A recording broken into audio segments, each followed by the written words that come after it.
ওই প্রেমের দরজা খোলো না, কাল কি হবে জানি না। শুক্রবার রাত 9:30টার সময় ঢাকার বাইরে শুটিংয়ে যাওয়ার প্রস্তুতি নিচ্ছিলেন অভিনেতা মুশফিক আর ফারহান।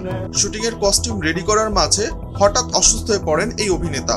দ্রুততার সঙ্গে রাতেই তাকে ঢাকার একটি বেসরকারি হাসপাতালে ভর্তি করা হয়। বর্তমানে তিনি হাসপাতালের এইচডিইউতে ভর্তি রয়েছেন।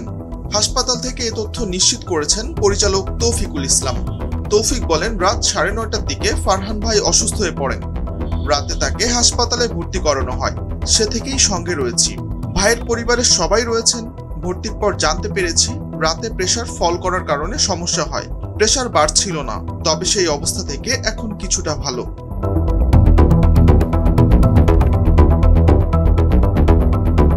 এ সময় চিকিৎসকদের বরাত দিয়ে তৌফিক আরো বলেন, হঠাৎ করে কেন প্রেসার কমে গিয়েছিল সেটা সব রিপোর্ট হাতে পেলেই চিকিৎসকরা জানাবেন।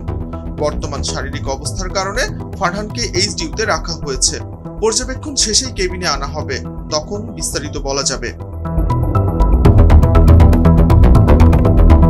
ফারহানের সহ অভিনেতা জয়নাল জ্যাক বলেন, গতকাল রাতেও সুস্থ ছিলেন ফারহান। বাসায় বোনের সঙ্গে কথা বলছিলেন আর পরিচালক রুবেল আনুশের নাটকের শুটিংয়ে যাওয়ার প্রস্তুতি নিচ্ছিলেন। যতদূর শুনেছি কথা বলতে বলতেই হঠাৎ বেহুশ হয়ে পড়ে যান।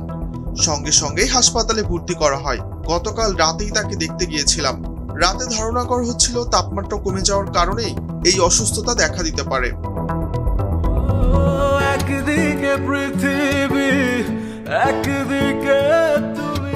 ফারহান অভিনীত নতুন নাটক সুইট ফ্যামিলি সহ অভিনেত্রী অর্চিয়া স্পর্শিয়া এটি নতুন বছরের শুরুতে মুক্তি পেয়েছে। নাটকটি মাত্র 3 দিনে দেখেছেন 40 লাখ দর্শক।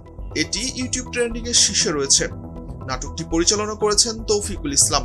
এই পুরান ঢাকায় এমন কোন বাগের আছে?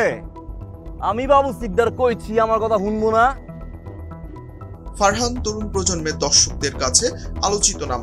তার বেশিরভাগ নাটকই ইউটিউব ট্রেন্ডিং এর শীর্ষে থাকে। গত বছর শীর্ষ 10 নাটকের 3টি ছিল ফারহান অভিনীত। শাইখ শাকিল, নিউজ ডেস্ক, ভোরের কাগজ।